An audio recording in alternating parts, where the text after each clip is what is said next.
మార్చేయటం సినిమాల్లో చూసుంటారు. పోకిరి డైలాగ్కు ఏ మాత్రం తగ్గని సీన్ పంజాగుట్టలో బయటపడింది. సింగిల్ డైలాగ్ 25 లక్షల రూపాయల డీల్.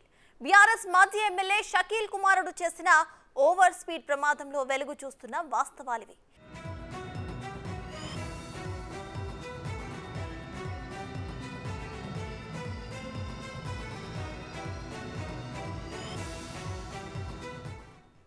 ఈ నెల 23వ తేదీ అర్ధరాత్రి దాటాక ప్రమాదం జరిగింది.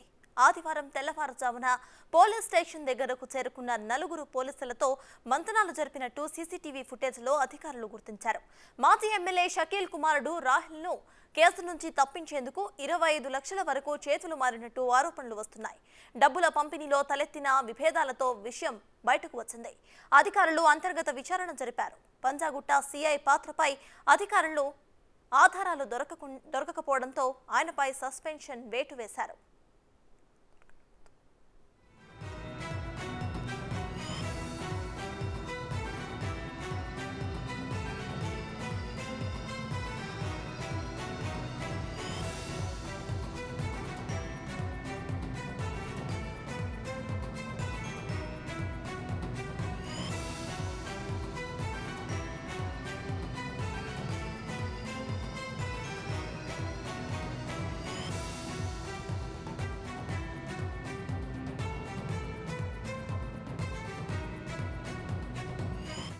గతంలోనూ ఓ ప్రమాదం చేసి ఓ అమ్మాయి ప్రాణాలు తీసిన కేసులో మాజీ ఎమ్మెల్యే షకీల్ కుమారుడు రాహిల్ పై ఆరోపణలు వచ్చాయి. ఆనాడు కేసీఆర్ ప్రభుత్వం ఉండటంతో అధికారులన్నీ మేనేజ్ చేసుకుని బయటపడ్డాడనే విమర్శలు కూడా ఉన్నాయి. అలవాటైన వ్యవహారంగా రాహిల్ మరో ప్రమాదం నుంచి అలాగే మేనేజ్ చేసుకుని తప్పించుకున్నాడనే ఆరోపణలు దాదాపు రుజువయ్యాయి. పోలీస్ స్టేషన్ నుంచి బయటపడిన రాహిల్ సోమవారం దుబాయ్కి పారిపోయినట్టు పోలీసులు గుర్తించారు. అతనిపై బుధవారం లుక్అవుట్ నోటీసులను కూడా జారీ చేశారు. దుబాయ్ నుంచి హైదరాబాద్కు రప్పించేందుకు ప్రయత్నిస్తున్నారు.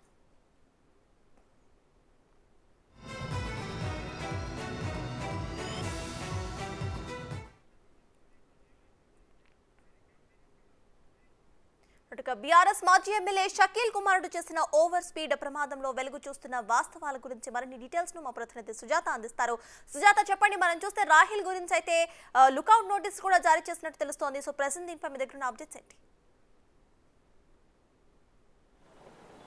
బీఆర్ఎస్ మాజీ ఎమ్మెల్యే షకీల్ కుమారుడు రాహిల్ ప్రజాభవన్ వద్ద అయితే కార్ యాక్సిడెంట్ చేశారు. ఈ కార్ యాక్సిడెంట్కి సంబంధించి కేసుని పూర్తిగా పక్కదారి పట్టించేందుకైతే మాత్రము పంజాగుట్ట సీఐగా విధులు నిర్వహిస్తున్నటువంటి దుర్గారావు ఆ ప్లేస్లో ఒక డ్రైవర్ని ఉంచి తన మీద ఎఫ్ఐఆర్ చేయడంతో అయితే మాత్రము పూర్తిగా కేసుకి సంబంధించి అటు సీసీ కెమెరాల ఆధారంగా అన్నిటి వెలుగులోకి వచ్చిన తర్వాత సీఐపై సస్పెండ్ వేటును కూడా సిపి అదేవిధంగా పోలీసు ఉన్నత అధికారులు అయితే మాత్రం వేశారు. ఇప్పటికే ఈ కేసుకి సంబంధించి ఆరోపణలు పూర్తిగా వినిపిస్తున్నాయి. ఎందుకంటే కేసుకి సంబంధించి దాదాపు 20 నుంచి 25 లక్షల వరకు డబ్బుని కేసుని పక్కదారి పట్టించడానికి షకీలు పోలీసులకు ఇచ్చినట్టుగా అయితే మాత్రం ఉన్నత అధికారులకు మాత్రం అందినటువంటి సమాచారం. ఈ సమాచారం మేరకు అయితే మాత్రం పూర్తి స్థాయిలో ఇన్వెస్టిగేషన్ చేస్తున్నారు. ఎందుకంటే ఇప్పటికే బీఆర్ఎస్ మాజీ ఎమ్మెల్యే షకీల్ కుమారుడైనటువంటి రాహిల్ కూడా పరారీలో ఉన్నాడు. లుకౌట్ నోటీసులు కూడా జారీ చేశారు. ఇందులో డబ్బులు పంపిణీలో కొంత తేడా రావడం వల్లే ఒకరి మీద ఒకరు సీసీ ఫుటేజ్ను బయటికి ఇవ్వడం, దాంతోపాటు ఫిర్యాదులు కూడా ఉన్నత పోలీస్ అధికారులకు లింకులు ఇచ్చినట్లుగా కూడా ఇప్పటికే కొంత అయితే మాత్రం సమాచారం అందుతుంది. దీని మీద అసలు ఈ కేసుకి సంబంధించి ఎవరెవరు ఉన్నారు, అటు కానిస్టేబుల్స్ కావచ్చు, నైట్ డ్యూటీలో పంజాగుట్ట పోలీస్ స్టేషన్లో విధులు నిర్వర్తిస్తున్నటువంటి కానిస్టేబుల్స్ కావచ్చు, ఎస్ఐలు కావచ్చు, వాళ్ళని కూడా పూర్తి స్థాయిలో అయితే మాత్రము శాఖాపరమైన చర్యలు తీసుకోవడానికి రంగం సిద్ధం చేస్తున్నట్లుగా కూడా తెలుస్తుంది. ఎందుకంటే గతంలోనే రాహిల్కి సంబంధించినటువంటి జూబ్లీ హిల్స్లో కూడా ఒక చిన్న సంవత్సరం బాలుని కూడా పాపను కూడా అంటే కార్ యాక్సిడెంట్లో అక్కడికక్కడే మరణిస్తే అప్పుడు కూడా కేసుని పక్కదారి పట్టించే ప్రయత్నాలు చేశారు.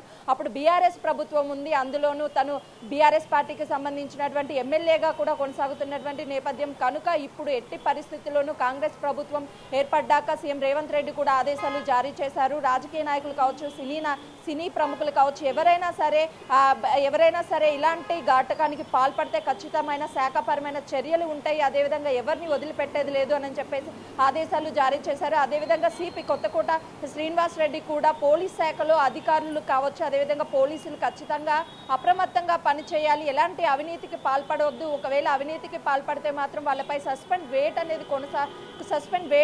వేట్ పడుతుంది. అదేవిధంగా వాళ్ళకు ఉన్నటువంటి ట్రాన్స్ఫర్లు కావచ్చు, ప్రమోషన్స్ కావచ్చు ఆగిపోతాయని ఒక హెచ్చరిక కూడా జారీ చేసిన ఈ నేపథ్యంలో అయితే మాత్రము పంజాగుట్ట సిఐ ఇలాంటి ఘాటకానికి పాల్పడడం, అదేవిధంగా సీసీ కెమెరాల్లో కూడా రికార్డ్ అయిన దృశ్యాల పట్ల అయితే మాత్రం ఉన్నతాధికారులు నిఘా ఉంచి మరికొంతమంది మీద కూడా సస్పెండ్ వేయడానికైతే మాత్రము పూర్తి స్థాయిలో శాఖాపరమైన చర్యలు తీసుకోవడానికి కూడా రంగం సిద్ధం చేసినట్లుగా కూడా కీలకంగా మనకు అందుతున్నటువంటి సమాచారం. రైట్.